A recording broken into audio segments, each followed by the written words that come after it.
Welcome. You with the Nasty Pastor, and I'm back with another read from The Fall of America. Very great book that the minister Elijah Muhammad wrote, published, prophesied about, got it out to the world. And I must say, it's enlightening. It's very enlightening. Some of my answers I'm getting, but my answers I really want, I haven't got yet. You know what I mean? I say this, he really has explained that there's, it's two sides to Islam. It might be three sides to it. You know what I mean? So understand your culture and know what side of your culture you're in. Because you could be sitting here praying to the devil, don't even know it. You know what I mean? Don't even know it. You think you out here doing good, but you out here doing just doing wrong. You know what I mean? When things are explained to you under distress, let me say this to you again. When things are explained to you under distress, you believe anything. Anything. You get what I'm saying? A person can sell you water and you inside your house. That don't make sense to me. How you gonna sell me water and I'm inside my house and it should be water coming out my faucet? Now I can see if the water is polluted that's coming out my faucet. By all means, let me get that. Excuse me, let me get that. But if the water is not polluted and you inside my house trying to sell me a bottle of water, that's boo-boo food right there. You get what I'm saying? Straight up, that's boo-boo food. But look, like I said, you know what I mean? We're on chapter 18 of The Fall of America. And we're talking about Alabama, we're talking about Mississippi. What else? What else the minister telling us? Yeah, Alabama, slavery in Alabama and Mississippi, you know what I mean? And instead of me, making this a long intro, let's go and dive in this and get more reading out this than me just giving you this intro. And I believe this should be, or will be, let me see, 1, 2, 3, 4, 5, 6, 7, 8. We got 8, so this will probably be 2 more readings and we'll be out of chapter 18, but let's go and dive in. The black man of America is so mistreated by his 400-year-old slave master and his slave master's children that you just cannot describe any other mistreatment of human beings to equal the evil and ill treatment that the black man has and still suffers in America. To a degree, I don't agree with that. You know what I mean? To a certain point, I don't agree with that. You know what I mean? I get the time frame, and remember, if you really reading along with me, really following my readings, remember I was explaining to you that you have to put yourself in the time frame that the minister wrote this book. If you can't put yourself in the time frame that the minister wrote this book, then you're getting ready to become a racist. This is like a tool of cultivating you into a racist. You feel what I'm saying? Now, when you read these books about Islam, you give me Islam, you need to look at the time frame. You get me? And I'm not going to say that we don't mistreat we're not being mistreated, but in today's time, we are allowing ourselves to be mistreated. So what does that tell you? That old slavery, Uncle Tom mentality has been passed down in our DNA. You get what I'm saying? Has been passed down through our DNA. So wake your babies up. You feel what I'm saying? Stand up. Wake your babies up. Get it, understand it. You got what I'm saying? You know, if you are Uncle Tom, then you owe yes, you know, you owe bootlicker. You feel what I'm saying? You owe yes to this, yes to that. You know, you even yes to them putting a rope around your neck and killing you. How you can tell the people, go and put the rope around my neck? Come on. You understand what I'm saying? And then you're gonna allow them to kill you. You're gonna get up on a little stool that they can kick over after they put the rope around your neck. Then you get on the step stool and you're gonna allow them to put your hands behind your back, tied up. I ain't going that far. I ain't going that far. Let you even put the rope on around my neck. You understand what I'm saying? Damn sure enough ain't gonna stop on the step stool. Honestly, I only believe you can get me in that conversation whether I'm gonna allow you to even think you can do that to me. Let's dive on back in. In many towns and cities of the southern states, even in their capitals, you will find a black man living in a very bad condition. His toilet is sometimes an open boarded up place, sinking right there in the city and diseasing the city's citizens because of all that evil demon, the white man who wants to give all the ill he can to a people who have served him as slaves for 400 years. This is going on in the South. Go see it for yourself. Now think about what's going on now. This is the treatment of black people doing the black people. And I refuse, I refuse to hear, okay, well, I'm a black Jew. Okay, I'm not black. Okay, you know, when you look at how to say this, you know what I mean, where I could be respectful. You know, you go to some of these apartment complexes that is owned by black people, and this don't work, that don't work, this ain't getting fixed, that ain't getting fixed. How can I blame the white man? How can I blame the white man? How? Come on now. How can you blame the white man? What the white man did to you? It's owned by a black man. You know, I'm gonna give you a little story time. You know, there was when I first met my ex-wife, the home she was living in on Hunt Avenue, I never got to meet the landlord, so I don't know if they were white, black, whatever. But anyway, the house ended up being condemned because it was infested with roaches. You feel what I'm saying? When I moved in, we did some bombing, we did this and that, man. But when they came and did a real inspection under the house, you get what I'm saying? They finding roach eggs, all this stuff. But anyway, they end up condemning the house. We end up moving.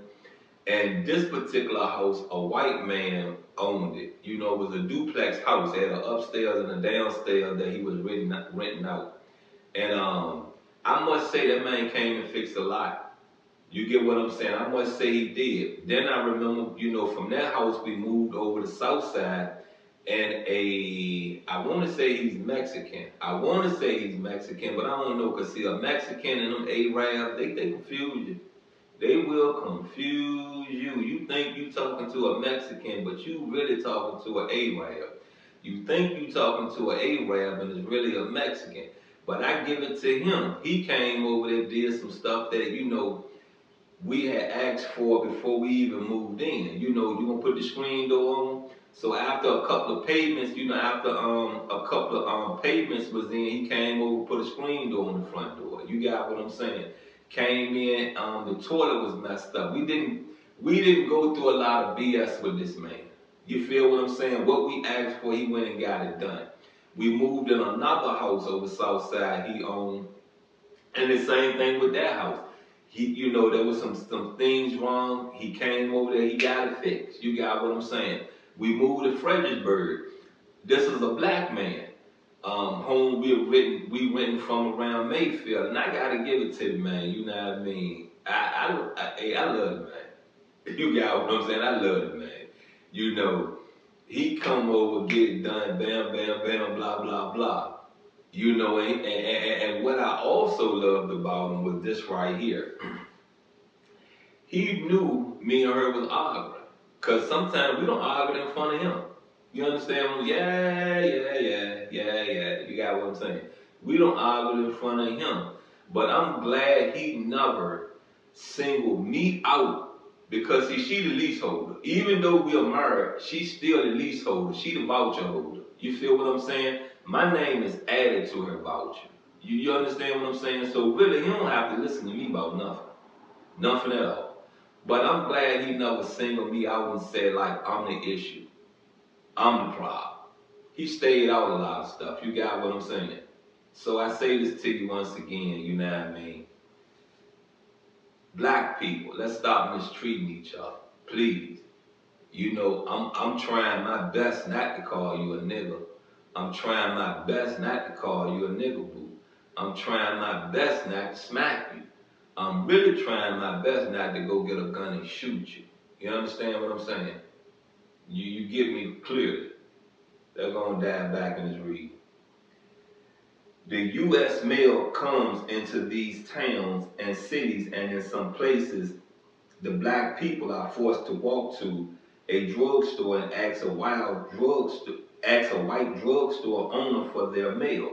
Then they are treated like dogs, and as though the white devils are giving him something free, while the senders of the mail have paid tax for postal couriers to bring it to their doors. Little black children are walking around with sores, pus running out of them for the lack of medical attention. Little black children are dying of diseases right in the false freedom of the USA. Now, you know, that's messed up. You know, you go to their doctors and you don't get the proper treatment. Now that's messed up, you know what I mean? And when you think about this in the now, come on now. There's white people that go to these hospitals and don't get the proper treatment. They killing them. You got what I'm saying? And when you know, I don't know about your city, your county, your state, but I'm gonna tell you about Richmond, Virginia. You got what I'm saying? There's foreigners. You know, there are Arabs at VCU at the top. Yeah, at the top. They're you know, they're Arabs. You got what I'm saying at the top. So if there's any mistreatment there, they don't have no selective culture that they're mistreating. You understand what I'm saying? They don't have no selection. Just, you know, I'm just gonna mistreat all of you. Let's go dive back in this. The black people are cowered down by this vicious enemy who keeps his gun loaded to blow them down. And every happy, one-sided, grinning mouth policeman or sheriff is seeking just the slightest chance to kill a Negro. He only has to say to his brother devil judge, that he had to kill a Negro, and the judge looks at him and gives him a big smile and a hand claps as though he did not kill enough. You ought to kill all of them. I have heard from their mouths when I lived in the South that there were too many Negroes in the South, and the white people should kill off some of them. There are more Negroes than whites, and the white man should kill off some of these Negroes. What chance does the black man have under the shadow of the American government for freedom, justice, and equality? I must say, you know, we have a lot of, freedom. I can't say that we don't. And I know freedom. I know what freedom is. I done been on punishment before. You get what I'm saying? Now, if you want to talk to me about um, unfair justice, you know, when you're faced with criminal charges, kind of sort of there. But then when you get into your background, you see what I'm saying? That's what a lot of people don't get. When you get into your background report, I may have way more charges in my criminal history than Bob got. Bob might got two stolen car charges, and I got about 50. Now who going away the longest? Even when my money is on the table with a lawyer, who going away for the longest? So I say this to you once again, look at the overall picture before you become a racist without even knowing. And you know what I mean? When you think about a racist person is unintelligent. A racist person is a nigger. You get what I'm saying? Listen to me, a nigger. You get it? A nigger. You're not gonna call me a nigger. I'm sorry, I'm too smart. I'm too intelligent to be called a nigger. I'm a negro. Hear me? Negro. You get it? Negro. You be the nigga. Here, you got it? Anyway, once again, you know what I mean? You with the nasty pastor, and I say this to you, wake up. And, once again, when you're reading these books of Islam, especially if you're digging back, go look at the date it was published and put yourself in a time frame that it was published, because then you will understand the author's thinking and why things are being said. Now, if it's something that has been published in the year, we're in the year 2025 and it's been published in 2023, how much, gonna be dictated towards racism when it's a black author? How much? How much of it's gonna be dictated towards racism? I don't believe not much of it. Not much of it. Yes, it's alive, but it's not rampant. Look, I'm out and I love you.